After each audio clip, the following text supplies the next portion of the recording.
जा पर कृपा राम की होई, ता पर कृपा करहि सब कोई। जिनके कपट दंभ न माया, तिनके हृदय बसहु रघुराया। भगवान श्री राम और उनके अनन्य भक्त श्री बालाजी हनुमान की कृपा का ही चमत्कार है कि आज देश और दुनिया के हजारों लोग बागेश्वर धाम की ओर दौड़े चले आ रहे हैं। कोई लंबी बीमारी से परेशान है, कोई संतान की कामना लेकर आया है, किसी का जीवन अशांत है तो कोई प्रेत बाधाओं से व्यथित है।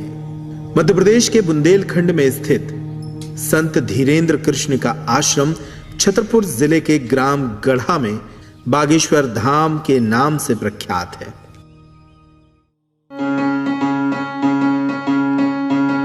खबर मोरी ले रही हो बागेश्वर गढ़ा के हनुमान, खबर मोरी ले रही हो बागेश्वर गढ़ा के हनुमान, खबर मोरी ले रही हो बागेश्वर गढ़ा के हनुमान, खबर मोरी ले रही हो बागेश्वर गढ़ा के हनुमान, बागेश्वर गढ़ा के हनुमान। वेद पुराणों और देवताओं की पवित्र भूमि भारत पर पिछले सैकड़ों सालों में परम चेतना को उपलब्ध ऐसे अनेक फूल खिले हैं जिनकी सुगंध से मानव समाज पल्लवित, प्रफुल्लित और परिपक्व हुआ है। आज हम आपसे एक ऐसे ही परम साधक की चर्चा कर रहे हैं जिनको ये संसार श्री बागेश्वर धाम के पीठाधीश्वर संत श्री धीरेन्द्र कृष्ण शास्त्री के नाम से जानता है। हजारों समस्याओं, व्याधियों से दुखी मानव समाज इस दरबार में अपने कष्टों का निवारण पा रहा है। कौतूहल तो इस बात का है कि विज्ञान के इस युग में समस्याओं को लेकर आए लोगों के मन की बात उनसे पूछे बगैर ही संत श्री बागेश्वर धाम पीठाधीश्वर के द्वारा पहले ही पर्चे पर लिख दी जाती है। बिना सिर्फ व्यक्ति का भूत, वर्तमान और भविष्य जान लेते हैं, अपितु उसकी समस्याओं का निवारण भी करते हैं, वह भी पूरी तरह निःशुल्क। तो इससे ज्यादा क्या चाहिए मुझे कि हम डॉक्टर के पास गए और बिना बताए समस्या का निदान मिल जा रहा है, तो मेरे लिए बेहतर लगा। गढ़ा गांव के ही बाहरी हिस्से में एक प्राचीन मंदिर मौजूद है जो चंदेल कालीन बताया जाता है। इस मंदिर में बागेश्वर महादेव का चमत्कारिक स्वरूप है, तो वहीं स्वयंभू बालाजी हनुमान जी भी विराजित हैं। नियति ने बालक धीरेन्द्र को इसी मंदिर की ओर पुकारना शुरू कर दिया और इसके माध्यम बने बागेश्वर मंदिर के पुजारी और धीरेन्द्र कृष्ण शास्त्री के दादा पंडित सेतुलाल गर्ग जी। श्री बागेश्वर बालाजी सरकार एवं बागेश्वर महादेव के कृपा पात्र संत धीरेन्द्र कृष्ण शास्त्री के पास ऐसी कौन सी दिव्य शक्ति है जिससे वे मनुष्य के भूत, वर्तमान और भविष्य को जान लेते हैं। इसी प्रश्न का उत्तर खोजने हम उनके प्रारंभिक जीवन की तरफ लौटते हैं। बागेश्वर बालाजी की सेवा में बचपन के 8-9 वर्ष से ही हमारी प्रारंभिक रही। 12 से 13 वर्ष की अवस्था में जब हम पहुंच गए तो उस वक्त हमारे अनुभव बढ़ने लगे थे। पूज्य दादा गुरु हमें कुछ विशेष विधियों के द्वारा हमें सजोने लगे थे, संभालने लगे थे। वो कहते हैं कि गुरु जो है बाहें पकड़ता है, गुरु बाहें पकड़ करके परमात्मा के चरणों में रख देता है। तो हमारे गुरुदेव ने, दादा गुरु ने, पूज्य दादा गुरु ने हमारी बाहें को पकड़ करके बागेश्वर महादेव, बागेश्वर बालाजी के चरणों में रख दिया। ग्राम गढ़ा में 10 जुलाई 1996 को पिता श्री राम कृपाल गर्ग एवं माता श्रीमती सरोज के आंगन में जन्मे बालक धीरेन्द्र को क्या पता था कि एक दिन वे भगवत कृपा को उपलब्ध होकर मानव कल्याण का माध्यम बनेंगे। उनका प्रारंभिक जीवन भीषणतम गरीबी के बीच व्यतीत हुआ। एक कच्चे कमरे में ही 5 लोगों का उनका पूरा परिवार गुजर बसर करता था। कर्मकांडी ब्राह्मण परिवार होने के कारण पूरे परिवार की जीविका पूजा और अनुष्ठान कराने के बाद मिलने वाली दक्षिणा पर ही निर्भर करती थी। 12 वर्ष की अवस्था में जब उस वक्त हमारा जीवन क्लेशमय अति से ज़्यादा गंभीरमय, अति से ज़्यादा कठिनाइयों में घिरा रहता था, तो दक्षिणा की खोज में, पैसों की चाह में कि हम भी अच्छा भोजन पावें, अच्छे वस्त्र पहने और भगवत कृपा को प्राप्त करें, तो दादा गुरु ने हमें सहारा दिया और कहा इस संसार में शिवा परमात्मा के तुम्हें कोई आगे नहीं ले जा सकता। एक तरफ भीषण गरीबी, दूसरी तरफ कोमल आयु में ही परिवार के भरण पोषण का भार। ऐसा प्रतीत होता है जैसे परमात्मा इस बालक को स्वर्ण की तरह निखारने के लिए परीक्षा की अग्नि में तपा रहा था। फिर ऐसा क्या हुआ कि अचानक सामान्य चेतना परम साधक की चेतना में बदल उठी। दादा गुरु के काशी वास होने के बाद में फिर मन खिन्न हो गया। कोई मार्गदर्शक नहीं था, कोई प्रेरणाएं देने वाला नहीं था, कोई समझाने वाला नहीं था, तो खूब हम रोते रहते थे। फिर स्वप्न में हमारे जीवन में बदलाव स्वप्न से हुआ। फिर अचानक से स्वप्न में ऐसी प्रेरणाएं प्रारंभ हुई कि अगर आगे बढ़ना है तो साधना मार्ग को तेज करो। और साधना मार्ग कौन सा लें, क्या साधना करें, किसकी साधना करें, कैसे करें, इन सबसे अनभिज्ञ थे। तो स्वप्न में जो प्रेरणाएं बागेश्वर बालाजी की लगी, आप अज्ञातवास साधना करो।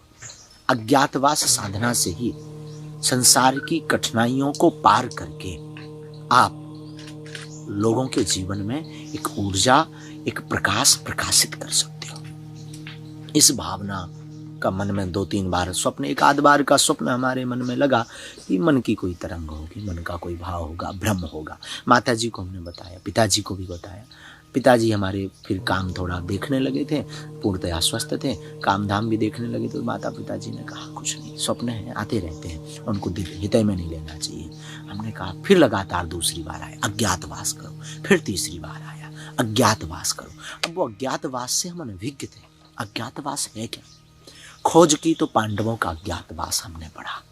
पांडवों ने अज्ञातवास की साधना की, अज्ञातवास घूमे, अज्ञातवास से ही उन्होंने जो है महाभारत जैसे समर पर विजय प्राप्त की। हम समझ गए ये प्रेरणा यहाँ है। बौद्धिक बल दादा गुरु के कारण जो है थोड़ी मोड़ी उनकी कृपा प्रसाद से बुद्धि खुली थी, तो हम समझ गए कि इस अज्ञातवास की साधना से, संसार रूपी महाभारत से हम जीत तो नहीं सकते, पर महाभारत में खड़े होने लायक शायद ये अज्ञातवास बना सकता है। उसी अज्ञातवास के बीच में हमें अपने पूज्य सदगुरु भगवान, जो हमारे वंशीय गुरु थे, जिनके ऊपर दादा की ऊपर भी कृपा थी, जिन गुरु की, सदगुरु सन्यासी बाबा, उनकी प्रेरणाएं, अब उसे एक दृष्टि से प्रत्यक्षीकरण, एक दृष्टि से उनका अनुभव, एक दृष्टि से उनका साक्षात्कार, एक दृष्टि से उनकी प्रति चरणों में हमारी प्रीति और उनका अभय आशीर्वाद हम पर उसी अज्ञातवास में भया। भगवत कृपा हुई, गुरु कृपा से फिर उन्होंने अनवरत प्रेरणाएं दी। अब आप घर जाइए, ऐसा ऐसा कार्य आगे का करिए। तो बस पूज्य सदगुरु सन्यासी बाबा के चरणों की धूल को लेकर के हम वापस आए। गांव भर में खूब स्वागत भया, खूब सब प्रसन्न भये, माँ भी हमारी प्रसन्न भई, और धीरे धीरे दरबार की यात्रा जहाँ से छोड़ कर गए थे वहाँ से चालू हुई। और आज संसार रूपी महाभारत के समर में संसार के कष्टों को मिटा तो नहीं पाते हैं, पर उनके कष्टों को समझ करके उन्हें ढांढस बंधाते हैं, और गुरु का नाम लेकर के सदगुरु सन्यासी बाबा और बागेश्वर बालाजी की साधना, जो अज्ञातवास के मध्य में गुरु ने हमें प्रेरणा में दी, उस साधना का सिमरन करके, बालाजी का नाम लेकर के उनके दुखों को ढांढस बंधा करके उन्हें मार्गदर्शन देने का कार्य करें। ऊंची है महिमा, ऊंची है आभा, ऊंची है महिमा, ऊंची है आभा। संगे बेराजे सन्यासी बाबा, संगे बेराजे सन्यासी बाबा। हमें दे दो दया को दान, बागेश्वर गढ़ के हनुमान। खबर मोरी ले रही हो बागेश्वर गढ़ के हनुमान, खबर मोरी ले रही हो बागेश्वर गढ़ के हनुमान। अज्ञातवास में साधना के कठिन मार्ग पर चलते हुए धीरेन्द्र कृष्ण शास्त्री ने उस भगवत कृपा को अर्जित किया जिसे देखकर लोग अचंभित रह जाते हैं। बागेश्वर धाम पर देश और दुनिया के हजारों लोग अपनी समस्याओं को लेकर पहुंच रहे हैं। जिनकी समस्याओं का निदान यहां हुआ उनके अनुभव चौंकाने वाले हैं। सबसे पहले जय बागेश्वर धाम, जय बालाजी सरकार। मेरा नाम अरुण मिश्रा है। मैं सलेमपुर यानी देवरिया जिले के सलेमपुर क्षेत्र से आया हुआ हूँ, जो उत्तर प्रदेश में पड़ता है, गोरखपुर मंडल में। मेरा नाम स्नेहल भंडारे है। मैं पुणे महाराष्ट्र से आई हूँ। मेरा नाम रवि पंडित है। मैं अलीगढ़ डिस्ट्रिक्ट से हूँ, यूपी स्टेट। मेरा नाम प्रकाश सतीश पाठक है। मैं पंढरपुर महाराष्ट्र से आया हूँ। मेरे यहाँ प्रॉब्लम ये थी कि मेरी भाभी सुसाइड कर ली थी और उसमें हम लोग फर्जी तरीके से फंस गए थे, और बाबा ने बिना देखे बिना सोचे समझे लिख दिया पर्ची, बिल्कुल सही लिखा। और ये हमारे लिए बहुत चमत्कारी चीज़ थी, क्योंकि बहुत जगह मैंने गया था, वहाँ कभी कुछ बताते थे कभी कुछ बताते थे, लेकिन किसी ने बिना देखे नहीं बता पाया आज तक। हमें अपनी समस्या बतानी पड़ती थी, लेकिन बागेश्वर धाम में समस्या बतानी नहीं पड़ती, बाबा खुद लिख देते हैं। और मुझे कुछ परेशानियाँ थी, मतलब उसकी मुझे ये नहीं था कि मुझे सोल्यूशन चाहिए, ऐसा नहीं था। लेकिन यहाँ के लोगों के अनुभव सुनने के बाद तो मैंने कि मैं भी अर्जी लगाती हूँ, तो लगा दी। और मेरे एक प्रश्न तो यही थे कि बिज़नेस में हम सारे बिजनेसमैन ही हैं, तो उतार चढ़ाव तो होता ही रहता है, तो पूछ ले। तो वहाँ जब गई तो एक शौक लगा, क्योंकि ये जो हो रहा था हमारे घर में वो भूत बाधा की वजह से हो रहा था। जब लोगों से बात की, जब देखा सब कुछ लाइव, जो हमने अर्जी बांधी थी हमारी दीदी ने, वो सब कुछ सेम निकला, सब कुछ गुरु ने सच बताया। तो बिल्कुल मतलब बोल नहीं सकते, ये बिल्कुल सच है। तो डॉक्टर ने बोला कि 2 दिन की हम गारंटी देते हैं, ज़्यादा नहीं, क्योंकि आपकी माताजी को शुगर भी है, तो हम उसकी गारंटी नहीं लेते। वेंटिलेटर पे है। तो हम बहुत मतलब अपसेट हो गए थे पूरी फैमिली। तो मैंने हमारे घर से ही अर्जी बांधी थी रविवार के दिन, संडे के दिन, और मंगलवार के दिन ऐसा चमत्कार हुआ कि मैं पूरा हिल गया। राहत मिली कि जो मुझे एक ही अर्जी पेशी हो गई, उसमें मुझे अनुभव आने लगा है। बोलने लायक नहीं है, मतलब बिल्कुल ही एकदम भगवान का मतलब दूसरा रूप, मतलब गुरु जी हैं। संकटों और समस्याओं से मुक्त हुए लोग संत धीरेन्द्र कृष्ण शास्त्री को भगवान कहते हैं, लेकिन वे स्वयं इस संबोधन से सहमत नहीं हैं।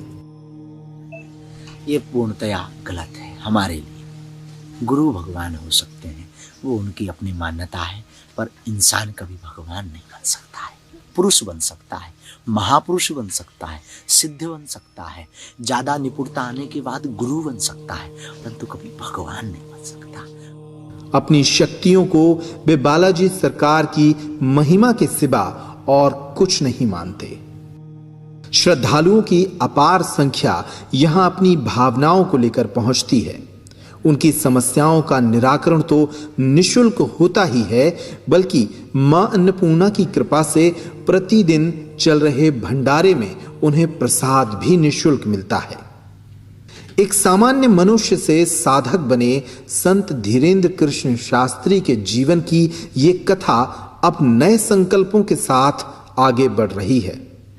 नर सेवा को ही नारायण सेवा मानने वाले संत श्री धीरेन्द्र कृष्ण शास्त्री आज एक और जहां अपनी दिव्य शक्तियों से दीनहीन समाज की व्याधियों को मिटा रहे हैं, तो वहीं दूसरी तरफ सनातन संस्कृति के प्रचार, गौरक्षा, निर्धन कन्याओं के विवाह जैसे संकल्पों के माध्यम से समाज और मानव कल्याण का मार्ग भी प्रशस्त कर रहे हैं। ऊंची है महिमा, ऊंची है आभा, ऊंची है महिमा, ऊंची है आभा। संग बिराजे सन्यासी बाबा, संग बिराजे सन्यासी बाबा। हमें दे दो दया को दान, बागेश्वर गढ़ के हनुमान। खबर मोरी ले रही हो बागेश्वर गढ़ के हनुमान, खबर मोरी ले रही हो बागेश्वर गढ़ के हनुमान। जय जय जय हनुमान गोसाई, जय जय जय हनुमान गोसाई। कृपा करो गुरुदेव की नाई, कृपा करो गुरुदेव की नाई। तुम्हारी महिमा तो जाने जहान, बागेश्वर गढ़ के हनुमान। खबर मोरी ले रही हो